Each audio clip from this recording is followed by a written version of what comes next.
চট্টগ্রাম ও কুমিল্লার ঘটনায় দগ্ধ 11 জনের মধ্যে 10 জনের অবস্থা আশঙ্কাজনক। একথা জানিয়েছেন জাতীয় বার্ন অ্যান্ড প্লাস্টিক সার্জারি ইনস্টিটিউটের পরিচালক অধ্যাপক ডাক্তার নাসির উদ্দিন।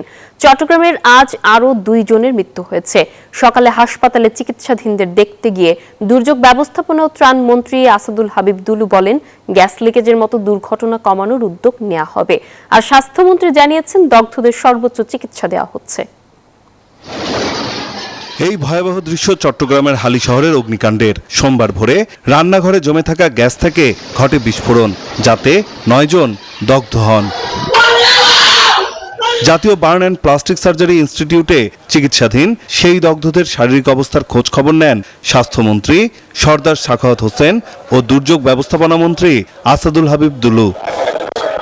এ সময় হাসপাতালের পরিচালক অধ্যাপক ডাক্তার নাসির উদ্দিন জানান, কুমিল্লায় গ্যাস সিলিন্ডার লিকেজ থেকে বিস্ফোরণের ঘটনায় আরও 4 জন ভর্তি হয়েছেন। জানান, দুটি ঘটনায় দগ্ধদের প্রায় সবার অবস্থা আশঙ্কাজনক। 100%-এর বার্ন 3 জন একজন মারা গেছে, 80%-এর উপরে বার্ন আছে, সর্বনিম্ন বার্নটা হচ্ছে 30%। সকালবেলা আমাদের আরেকজন বাচ্চা মারা গেছে।